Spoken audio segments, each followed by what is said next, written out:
I mean, it's always a pleasure to see so many people who are enthusiastic about Mars, you know. Sometimes the students aren't as enthusiastic as you are, but clearly this is going to be a good group. I want to talk tonight about sort of the big picture of Mars. As all of you probably know, the Mars exploration rovers have now been up on Mars for more than 3 years, and it's very interesting how most of the science that we got out of it came probably out of the first month. At least that's what the sort of public's perception is. But I want to talk a little bit about what's happened in this intervening 3 years, and also what led to that mission. And then finally I'm going to end up talking a little bit about the future, because at the moment, actually a great deal of my research effort at this very moment is devoted toward the next Mars lander, which will go up in 2009 and land in 2010. And I want to talk a little bit about that.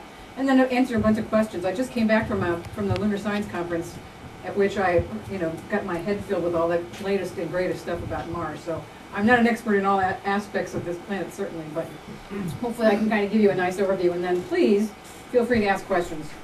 And in fact, you can interrupt me. I'm a professor, so I'm used to being interrupted.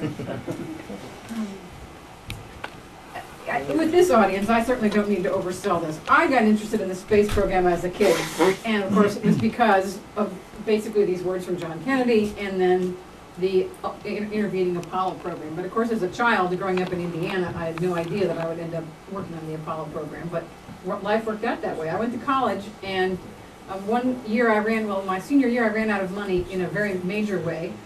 I was desperate to find a job, and I had a professor who hooked me up with somebody at MIT, and it turned out that the project he wanted me to work on was moon rocks.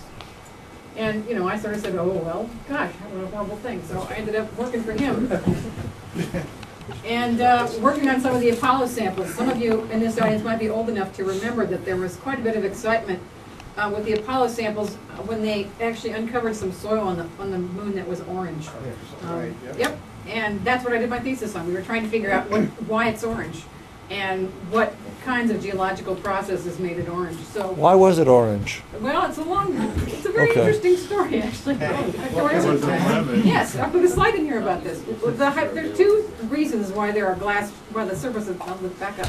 The moon, some of you probably already know this, is actually what we call gardened down to a depth of several meters in many places, because of course the moon has been sitting up there for 4 billion years, having meteorite impacts all the time.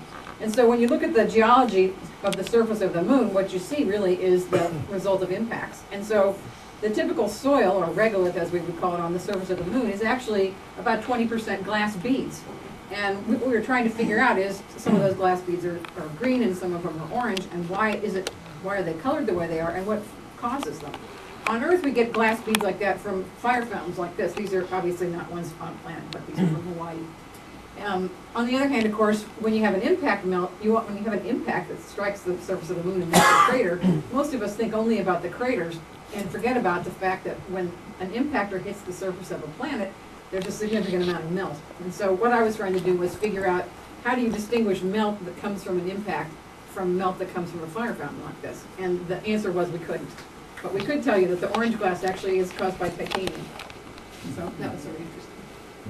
And yeah, in fact, here's a picture of what the glass looks like. See, this is, if you were to go to the moon and pick up a handful of soil, it doesn't look like the soil out here. It's composed of a lot of these glass beads. You can see these round things. That's the so-called orange soil. So that's how I got into this business. And NASA was kind enough to pay me to go to graduate school, which I thought was a pretty good trick. And interestingly, after that, my life sort of took a different direction. I ended up, my PhD was actually in geochemistry, so I ended up doing some work paid for by NASA, but then on the side I did a lot of geology. And I ended up doing geology at the University of Oregon for about 15 years. And during that time I kind of got out of planetary science, because at that time the Apollo program was kind of winding down. And there wasn't a lot of new stuff coming down the pipeline. So the smarter thing was to go and try to get money from the National Science Foundation, which I was lucky enough to do. But then the tide turned again. And I'm telling you this history because it's sort of part of planetary exploration, and that is waxing and waning of different programs. And those of us who work for NASA have to sort of do something else in between missions in order to keep in the field. What got me back in the field happened in August of 1996. And again, happily, most of you are old enough to remember this. There was a huge press conference called in Washington whereby several scientists, mostly from Johnson Space Center, announced that they'd found this Martian meteorite that had evidence for life on Mars on it. And this was, called the Life on Mars meteorite. And there were several lines of evidence that they found. They found some microscopic shapes that looked like organisms. They found magnetite crystals lined up in certain orientations that looked like they were naturally produced. And so there was a great deal of excitement in the mid-90s about Mars. And this really started the ball rolling. It is really this meteorite, this ugly thing, which I've sampled up back in my lab, that got the public interested in Mars again. And from that came all of the now exciting Mars discovery missions that are happening as we speak. How big is that object? That object is, that particular piece, it's about the size of a turd. Wow, wow. A large dog turd. Okay. From the Antarctic. You can tell what I spent the last weekend doing, cleaning up in my yard. Thinking of Mars. Yes, speaking of Mars. Anyway. This got me back interested in Mars, and it got a lot of people back interested in Mars. And so, on we go. And of course, some of you may have been aware of this. In '04, President Bush came online too and decided that the United States needed to go back to a planetary exploration, and in fact, it unveiled a plan to return to the moon by 2010 and use the mission as a stepping stone to Mars. And although those of us in planetary world were very excited when this announcement was made, we were all very cynical for a number of reasons. Not the least of which is, and I'm going to talk about this a little bit at the end, you don't need to go to the moon to go to Mars. In fact, it's incredibly inefficient to go to the moon to go to Mars, and there's absolutely zero reason why you would want to go to the moon as any kind of preparation for Mars. Why does President Bush want to go to the moon? Because the Chinese have announced that within 5 years, they're going to have a human presence on Mars. I mean, on the moon, sorry. So really the motivation for this, unfortunately, is political. And you thought Mars was the candy lot too, so. Right, exactly. Well, it's mixtures. When you're in this field, everything is, you have to get involved in the politics part of it, because politics is the way we get our money, and we have to justify all of our science in terms of what's politically palatable, which can be kind of frustrating sometimes. And that theme, I'm afraid, will thread its way through this talk. Okay, so just to begin with a brief history. I find it pretty incredible that shortly after I was born, I was still in grade school when people started trying to get to Mars. And when you think about, I don't need to tell this group how far away Mars is and what an incredible technological achievement it is to get something there.